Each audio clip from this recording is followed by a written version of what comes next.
Depending on the size of your family, this could save you thousands.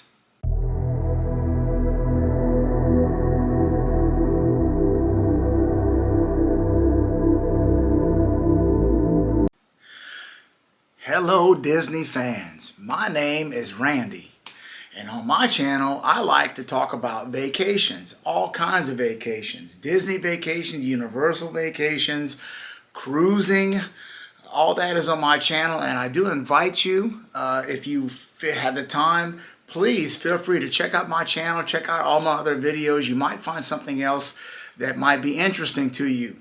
Now, today we're going to talk about Walt Disney World in particular. And specifically, we're going to talk about how you can save as much money as possible going to Walt Disney World. I don't know if you've been following the news, but the Wall Street Journal, I think it was, came out and said that Walt Disney World, Walt Disney in general, but Walt Disney World has basically come out and admitted that they've kind of priced themselves out of, middle income families. And if you look into it, I could not agree more. So what we're going to do today is we're going to go into some cost-saving techniques that might, again, depending on the size of your family, might very well save you a ton of money. So let's get right into it. First, when to go. Believe it or not, Disney World tickets change almost day to day. So what you want to do is you want to target the slowest time, because there's no such thing as a true slow time anymore in Disney World, okay? But the slowest times of the year, specifically, generally speaking, you're looking at September, all right? Late August, early September, when the kids go back to school. There's generally a drop off. There's lower attendance then. September, October. Then you'll want to jump to November, December, specifically in the weeks before and after Thanksgiving, and then before Christmas, and then jump to January after New Year's. The weeks after New Year's is generally, those are your target dates for lowest attendance in Walt Disney World. Now, all the videos and pictures that you're looking at were all taken by yours truly. Nothing was borrowed or taken from the internet. This is off, I believe, a recent Walt Disney World trip that I went with some friends of ours. So all you're looking at is all my stuff, just to let you know. All right, let's continue. So figure out the time when you want to go. Next thing, if at all possible, we need to drive, okay? Airfare is extremely convenient. It is very, very nice. It's wonderful to check into your hotel potentially the same day that you fly out. However, especially nowadays, it is not cheap. So driving is going to be your best option outside of if you have to travel a very, very long distance, because then that comes into hotels and that comes into time and so on. But if it's feasible for you, driving is going to be your best way as far as saving money. You'll want to look at driving there instead of flying. So we're going to drive in. Next thing, your hotels. All right, now, this is going to be personal preference. If you've had good success with possibly an Airbnb, then maybe that's your route, or an off-site hotel, okay? Just to be completely bluntly honest, Disney has made it to where the, quote, value resorts, I'll be honest with you, they're not that much of a value anymore. They used to be, believe it or not that long ago, you could get a value resort for under $100 a night. It could be about $75 a night. Those days are long gone, sadly. So I would suggest to you to look either perhaps Airbnb for one, depending on how many people are going, maybe that, or look for an off-site hotel that you're comfortable with and it has a price range you're looking for. Preferably one that has a shuttle, perhaps, that will take care of you, will get you to the various types of Walt Disney World parks, if possible. That would be a bonus. But when you talk about off-site hotels, you're talking about potentially free breakfast, that kind of stuff. You want to factor that in. Anytime you have like a free meal attached to a hotel room, that's something to consider as far as saving money. All right, so drive, hotel, Airbnb, off-site. Just that right there is probably going to save you thousands, depending on your family. Next, if you're trying to save money, then guess what? We're not going to worry about a multi-pass, single line, and forget premium pass or whatever that stuff is now. All that stuff is unbelievably overpriced. So we're not going to worry about buying any of those front of the line passes. Okay, now what is this going to do? Well, it's going to probably cost us some time. Okay, we're going to have to wait in some lines. Okay, but again, if you're looking to save money, this is the best route.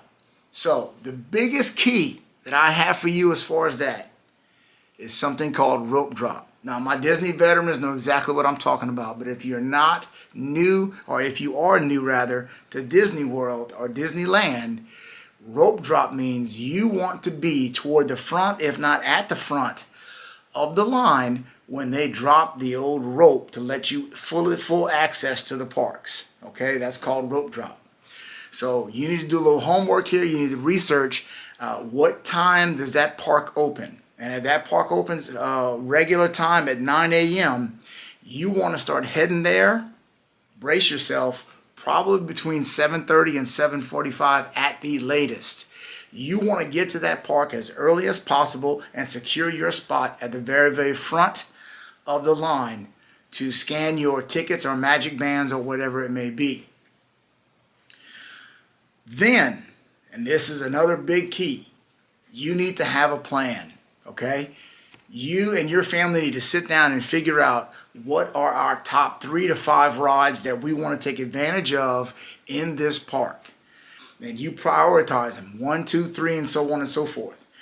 Whatever that number 1 ride is at that park, let's say Magic Kingdom, let's say Tron is your number 1 ride, then as soon as that rope drops, you want to head straight to Tron. There's already going to be a line there, but more than likely, at rope drop, it's going to be the lowest wait time of the day, potentially. So you want to head to that number 1 ride that everybody wants to ride. You want to head there first and get on that one.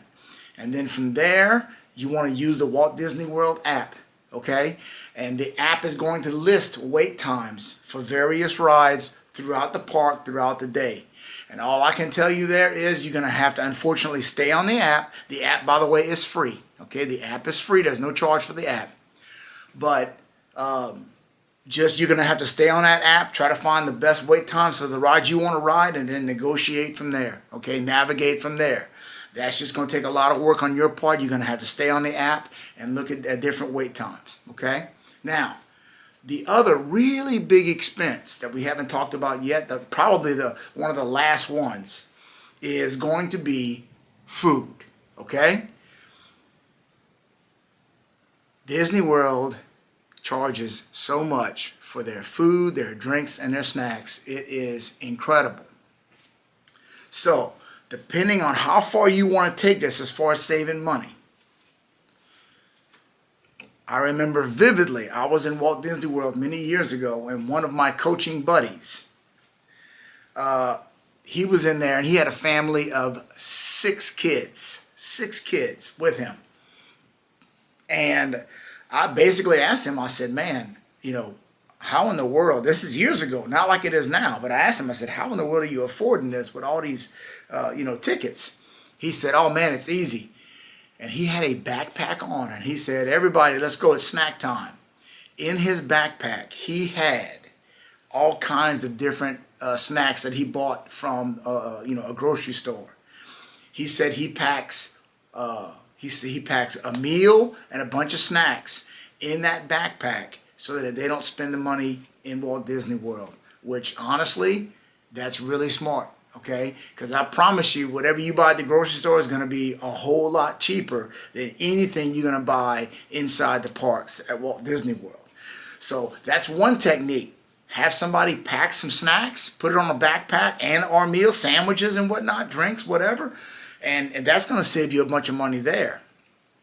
The other thing that I would suggest is, depending on where you're staying, another idea would be, once you check into your Airbnb or your hotel, if it has facilities that can accommodate, like a kitchen and stove and all that, go to the local grocery store and buy you some groceries there and cook in the room. Okay? Cook some meals in the room. That will save you a bunch of money also. Okay? So there you go as far as food tips. Between going to the grocery store, get snacks and meals and packing them in a bag, or eating in the hotel room. That's going to save you a bunch of money, okay, compared to spending that same money at Walt Disney World. And the last tip I have for you today as far as saving money are the souvenirs, okay? Because if you think about it, you know, to enjoy Walt Disney World, what do you need? Well, you got to get there. We've covered that. You got to get your tickets. We covered that. And by the way, speaking of tickets, little side note, look for discounts. If you served in the military or something like that, check Walt Disney World for discounts. Every now and then they'll have ticket discounts for military personnel and so on. Now there may be some hoops you have to jump over to get those, but look into that as well. But travel, tickets, food, we just talked about food, okay? The last thing that I'm going to talk about, the last big tip that I'm going to tell you about is souvenirs, i.e. T-shirts and trinkets and toys and whatnot. And for that tip, I'll tell you this. There's all kinds of stores all around Orlando, okay, that advertise discount T-shirts and so on.